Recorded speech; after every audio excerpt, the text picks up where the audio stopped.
Bienvenue sur Africa 24 dans cette nouvelle édition du Non-Stop Info. Voici les titres de l'actualité. La MINUSCA rend hommage à 5 de ses casques bleus décédés dans l'exercice de leurs fonctions. Une cérémonie était organisée ce 5 janvier à Bangui, cérémonie durant laquelle ces soldats ont été décorés à titre posthume. Elle vise à fournir de l'électricité à 250 millions de personnes d'ici 2025. Tel est l'enjeu de l'initiative Desert to Power portée par la Banque africaine de développement. Un projet qui vise également à faire du Sahel l'une des plus grandes zones de production en termes d'énergie solaire. Et enfin, retour sur le deuxième match amical Congo-Rwanda en prélude du Tchad 2021. Les Diables Rouges sont imposés 3-2. Les détails à suivre dans ce journal. Mais tout d'abord, un climat politique toujours tendu en Centrafrique. Les hostilités déclenchées par la coalition des patriotes pour le changement ont été condamnées ce 11 janvier par des groupes armés non alignés à cette coalition. Parmi eux, l'Union des forces républicaines, la Révolution Justice et le Front démocratique du peuple centrafricain. Selon leur porte-parole, Askin Nzengue Landa, les actions du CPC ont nui à l'accord de paix du 6 février 2019, un accord dont l'élaboration a, selon lui, je cite, donné l'opportunité d'un retour à la paix, à la stabilité et à la cohésion sociale. Le porte-parole qui appelle également à un dialogue entre le gouvernement et les belligérants. Ils sont tombés dans l'exercice de leurs fonctions. En Centrafrique toujours, la MINUSCA a rendu hommage à 5 de ses soldats décédés pour avoir œuvré en faveur de la paix. Une cérémonie était organisée ce 5 janvier à Bangui, événement durant lequel les 5 casques bleus ont reçu l'une des plus grandes distinctions honorifiques du pays. Plus de précisions dans ce sujet de Gladys Mambar. Burundi, Cameroun, Bangladesh, telles sont les nationalités des soldats de la paix qui ont récemment perdu la vie dans l'exercice de leurs fonctions en Centrafrique. La mission multidimensionnelle intégrée des Nations Unies pour la stabilisation en République centrafricaine leur a rendu hommage le 5 janvier lors d'une cérémonie commémorative qui s'est tenue au siège de la MINUSCA à Bangui. Je vous rappelais que ces 5 braves se sont éteints pour que brûle la flamme de l'espoir et de la paix en terre centrafricaine. Ils sont morts pour que la population centrafricaine puisse vivre dans la sécurité et la dignité, puisse exercer son devoir citoyen de vote dans un contexte hautement dangereux, volatile et exacerbé par la pandémie de la Covid-19. Malgré la fragilité économique et sanitaire qui frappe toujours la République centrafricaine, ils auront payé le prix de leur engagement et de notre idéal à tous, faire de ce pays un endroit meilleur. Salués pour le sacrifice ultime d'avoir donné leur vie pour sauver la vie d'autrui au nom de la paix, les 5 soldats ont reçu la médaille de chevalier de l'Ordre national de la reconnaissance centrafricaine, l'un des plus grands honneurs du pays.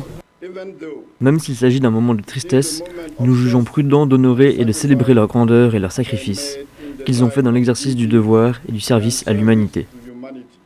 La MINUSCA, composée d'environ 11 500 soldats, avait été renforcée par la venue de 300 casques bleus rwandais à la veille de la tenue des élections du 27 décembre, une réponse à l'offensive rebelle menée depuis le 17 décembre 2020 par les principaux groupes armés qui contrôlent déjà les 2 tiers du pays, des tentatives de déstabilisation que les autorités attribuent à l'ancien président François Bozizé, dont la candidature à la présidentielle avait été invalidée, allégation démentie par ce dernier. 2021 sera-t-elle l'année de la biodiversité? C'était en tout cas tout l'enjeu du One Planet Summit qui s'est tenu ce 11 janvier par visioconférence. Organisé par la France, ce rendez-vous ambitieux a réuni plusieurs dirigeants mondiaux, dont le président de la République démocratique du Congo, Félix Tshisekedi, le chef de l'État congolais qui a notamment évoqué la protection des forêts, Aïssatou Diamanka-Westland et Graziella Tchakounté. One Planet Summit, une mobilisation politique inédite pour la promotion de la biodiversité. Organisée par la France ce lundi 11 janvier à Paris, la capitale, c'est à travers une vidéoconférence qu'une trentaine de décideurs de différents pays se sont réunis, parmi lesquels le président de la République démocratique du Congo, Félix Tshisekedi, mais également son homologue mauritanien, Mohamed Ould El Ghazouani. La conférence a été consacrée à 4 thèmes: la protection des écosystèmes terrestres et marins, la promotion de l'agroécologie, la mobilisation des financements, le lien entre la déforestation et la préservation des espèces et santé humaine. Le président Félix Tshisekedi s'est penché sur l'importance de la protection des forêts et sur la lutte contre la déforestation. Nous venons de créer une agence, l'Agence congolaise de transition écologique et du développement durable. Ensuite, la République démocratique du Congo, qui a une couverture forestière estimée à 155 millions d'hectares, représentant près de 10% des forêts tropicales mondiales et plus de 47% de celles d'Afrique, et qui aligne une biodiversité caractérisée par un complexe végétal imposant et un faciès varié et rare, a adopté des politiques visant à préserver les forêts contre le déboisement et à encourager et à inverser le processus de la dégradation des terres et mettre fin à l'appauvrissement de la biodiversité. De son côté, le président mauritanien Mohamed Ould El Ghazouani a abordé la question de l'agroécologie et le projet ambitieux de la Grande Muraille Verte, initiative de l'ancien président sénégalais Abdoulaye Wade, qui devient un défi planétaire et qui impose une réponse mondiale unifiée. L'agroécologie représente un enjeu majeur pour nos pays sahélo-sahariens. Et c'est précisément pour mettre en œuvre des solutions intégrées qui répondent à la fois aux enjeux écologiques et socio-économiques que nous avons, sur la base d'une vision nouvelle pour un développement rural durable, créé l'initiative de la Grande Muraille Verte. La Grande Muraille Verte, c'est 8000 km de verdure allant de Dakar à Djibouti. L'objectif est de planter des arbres et ainsi contribuer à la transformation économique et écologique d'une bande allant de l'océan Atlantique à la mer Rouge. Plus de 14 milliards de dollars ont été annoncés lors de ce One Planet Summit pour une grande muraille verte. L'actualité nous emmène également en Algérie où l'heure est au bilan pour le gouvernement. Face à l'avènement du coronavirus, 1000 agents ont été déployés sur le territoire national pour déterminer si le protocole sanitaire est bien respecté. Ce 11 janvier, Mohamed Louaïdia, le directeur général du contrôle économique et de la répression de la fraude au ministère du Commerce, a fourni les chiffres suivants.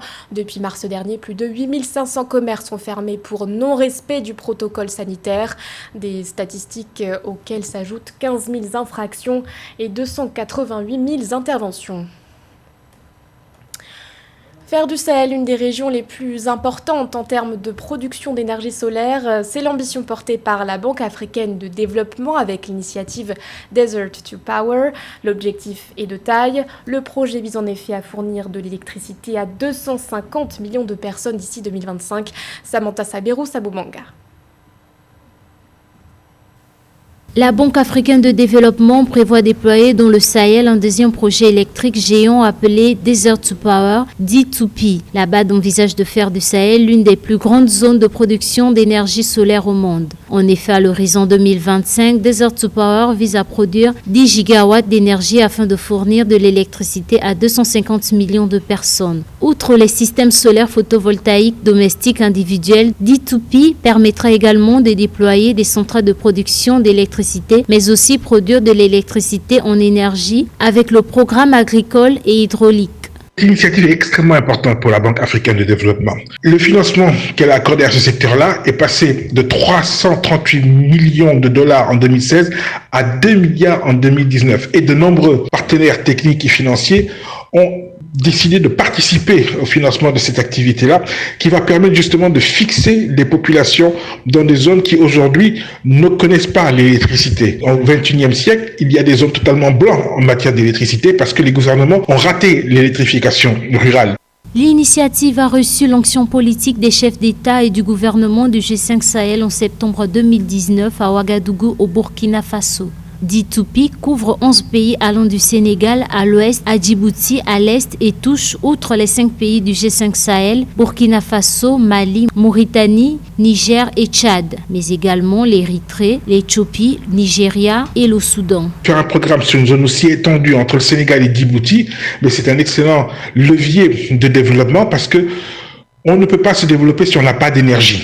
Or, il s'avère que l'énergie fossile est chère, très chère et très polluante. Les énergies renouvelables, ils ne sont pas du tout polluantes. Et justement, l'un des facteurs les plus importants, c'est la baisse du prix de l'équipement qui permet aujourd'hui à démocratiser l'utilisation de l'énergie solaire, ce qui n'était pas le cas.